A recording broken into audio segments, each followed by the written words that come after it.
अगली सुबह के पहले ही रात के समय बहुत भयानक बर्फीला तूफान आ गया। इतना बड़ा तूफान कि लग रहा था कि हम लोग की तंबू उड़ जाएगी आकाश में। और तूफान की वजह से क्या हुआ कि चट्टानें खिसक गई, जिसको भूस्खलन देखा मैं कभी नहीं भुला सकता ज़िंदगी में। जगह जगह घोड़े मरे हुए थे, मरे हुए घोड़े पड़े हुए थे। जगह जगह यात्रियों की लाशें थी, मर्दों की लाशें, औरतों की लाशें, बुजुर्गों की लाशें। और बहुत ही भयावह मंजर था। और उन लाशों से रास्ता बनाता हुआ मैं लौट रहा था चंदनबाड़ी। रास्ते में साथियों नमस्कार। पटना बिहार से मैं अमिताभ कुमार दास, IPS 94 बैच, और आप देख रहे हैं मेरा अपना YouTube चैनल दास बोले बिंदास। इस चैनल में मैं आपको पुलिसिंग की रोचक कहानियां सुनाऊंगा, विश्लेषण करूंगा ज्वलंत मुद्दों की, और बहुत सारा ज्ञानवर्धन करूंगा आपको। आज मैं आपको बताते जा रहा हूं कि किस तरह मैं अमरनाथ यात्रा में मौत के मुंह से बाहर निकल कर आया था। ये बात सन 1996 की है, 96 की, यानी आज से 27 बरस पहले की।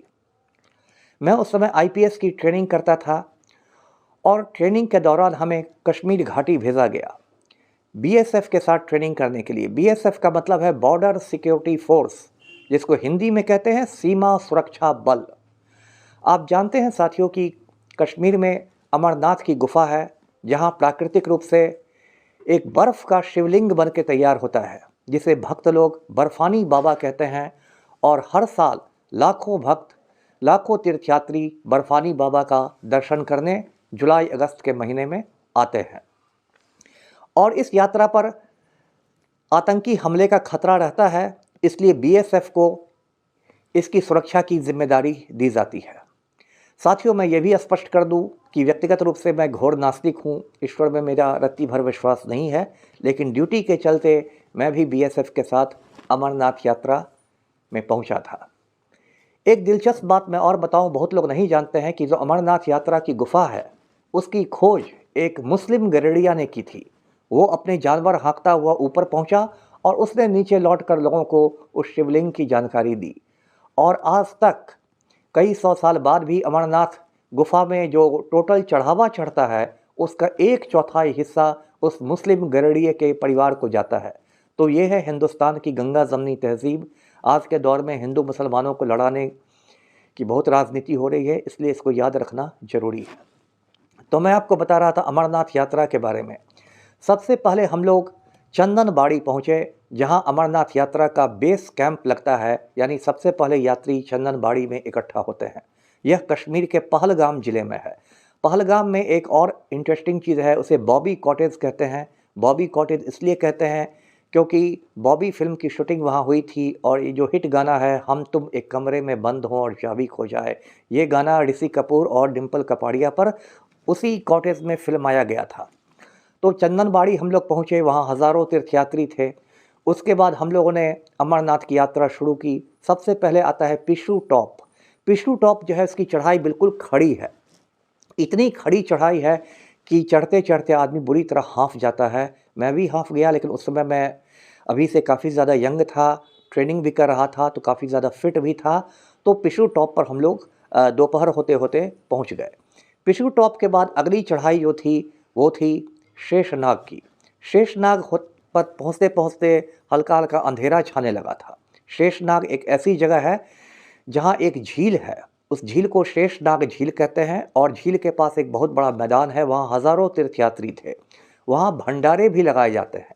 भंडारे का मतलब है कि वहाँ मुफ्त का खाना खिलाया जाता है। जो धनी मारवाड़ी लोग होते हैं, वो लोग पुण्य कमाने के लिए भंडारों का इंतज़ाम करते हैं और यात्रियों को वहाँ निःशुल्क भोजन कराया जाता है। तो उसी शेषनाग में हम लोग के ठहरने का इंतज़ाम था। BSF के बहुत सारे तंबू लगे हुए थे। उन तंबू में हम लोग चले गए। स्लीपिंग बैग मिलता था, क्योंकि काफ़ी ठंड थी। स्लीपिंग बैग के अंदर हम लोग घुस के सोने लगे। और ऐसा कार्यक्रम था कि अगली सुबह हम लोग अगले पड़ाव के लिए रवाना होंगे, जिसको पंचतरणी कहते हैं। लेकिन अगली सुबह के पहले ही रात के समय बहुत भयानक बर्फीला तूफान आ गया। इतना बड़ा तूफान कि लग रहा था कि हम लोग की तंबू उड़ जाएगी आकाश में। और तूफान की वजह से क्या हुआ कि चट्टानें खिसक गई, जिसको भूस्खलन कहते हैं हिंदी में, इंग्लिश में जिसको लैंडस्लाइड कहते हैं। और चट्टानें ऐसी खिसकी कि आगे गुफा जाने का रास्ता भी बंद हो गया और पीछे चंदनबाड़ी लौटने का रास्ता भी बंद हो गया। यानी शेषनाग में हज़ारों यात्री जो थे वो फंस गए, न आगे जा सकते थे न पीछे लौट सकते थे। और सबसे बुरी बात क्या हुई कि भंडारा में धीरे धीरे खाना ख़त्म होने लगा, क्योंकि भंडारा में डेली घोड़ों पर चढ़ के राशन आता था। घोड़े आने बंद हो गए, रास्ता बंद हो गया, तो भंडारों का भोजन ख़त्म होने लगा और वहाँ बिल्कुल भुखमरी की स्थिति पैदा हो गई। और उसमें बहुत सारी औरतें थी, बच्चे थे और बहुत मतलब आप कह सकते हैं कि एक नारकीय दृश्य था। एक दो रोज़ बाद जब मौसम थोड़ा खुला, बारिश वारिश बंद हुई, तब मैं निकल कर कुछ लोगों के साथ चंदनबाड़ी कैंप लौटने लगा, क्योंकि तब तक इंडियन आर्मी आ चुकी थी और सेना के जवानों ने चट्टानों को साफ कर दिया था, हटा दिया था। रास्ते में जो मैंने देखा वह कभी नहीं भुला सकता ज़िंदगी में। जगह जगह घोड़े मरे हुए थे, मरे हुए घोड़े पड़े हुए थे। जगह जगह यात्रियों की लाशें थी, मर्दों की लाशें, औरतों की लाशें, बुज़ुर्गों की लाशें, और बहुत ही भयावह मतलब मंजर था। और उन लाशों से रास्ता बनाता हुआ मैं लौट रहा था चंदनबाड़ी। रास्ते में एक आदमी ने, जो शायद वॉलंटियर था, उसने मुझे भुने हुए चने के पैकेट पकड़ा दिए, लेकिन मेरी उंगलियां इस तरह ठंड से जम गई थी कि मैं उस पैकेट को खोल भी नहीं सका। चंदनबाड़ी लौटने के बाद जब आग के पास मैंने हाथ तापा, तब मेरी उंगलियां खुली और तब मैं वो चने खा सका। और उसी समय ऐसा हुआ कि झेलम नदी में बाढ़ आ गई थी, तो हम लोग श्रीनगर भी नहीं जा सकते थे। एक और अच्छी बात मैंने क्या देखी कि पहलगाम, जो कि मुसलमानों का शहर है, वहाँ ज़्यादातर लोग मुसलमान हैं, वहाँ की सभी मस्जिदों को मुसलमानों ने हिंदू औरतों और बच्चों के लिए खोल दिया। और वहाँ की जो हिंदू औरतें और बच्चे, जो तीर्थयात्री फंसे हुए थे, वो पहलगाम के उन मस्जिदों में जाके बारिश से और ठंड से बच के रहने लगे। तो ये भी इंसानियत की एक अद्भुत मिसाल थी, और हिंदू मुस्लिम एकता की उस बात को मैं कभी नहीं भुला सकता। उसके बाद झेलम की बाढ़ की वजह से एक दो रोज़ हमें अनंतनाग में रुकना पड़ा। फिर हम लोग श्रीनगर लौटे, जो कश्मीर की राजधानी है, जहाँ हमारा मुख्यालय था, जहाँ मैं बीएसएफ अधिकारियों के साथ रहता था।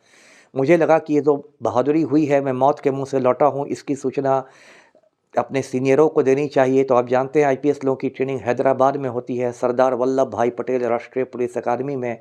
उसके डायरेक्टर मिस्टर एपी दोरई थे। दोरई साहब बहुत कड़ियल आदमी थे और हम लोग डर से उनसे कांपते थे, लेकिन वो मुझे मानते भी बहुत थे, क्योंकि मैं ईमानदारी से ट्रेनिंग करता था। मैंने सोचा कि दोरई साहब को पत्र लिखकर इसकी जानकारी दी जाए पूरी घटना की। दोरई साहब तमिल थे, हिंदी पढ़ नहीं पाते थे। मैंने उन्हें इंग्लिश में पत्र लिखा, पूरा नक्शा बनाते हुए कि कैसे चंदनबाड़ी है, फिर पिशु टॉप है, फिर शेषनाग है, फिर पंचतरणी है, अंत में गुफा है।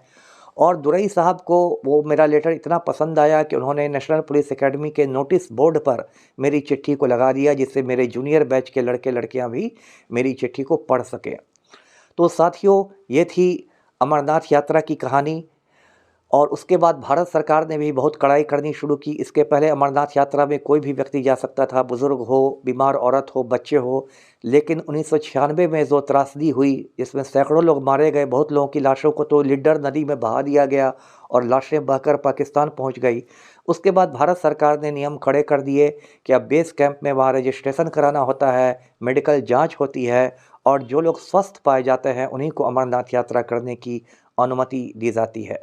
तो साथियों, ये थी अमरनाथ यात्रा की कहानी। आपको ये कहानी कैसी लगी आप बताएंगे मुझे, और सबसे पहले मेरे इस चैनल को सब्सक्राइब करेंगे, जिसका नाम है दास बोले बिंदास। धन्यवाद। जय हिंद।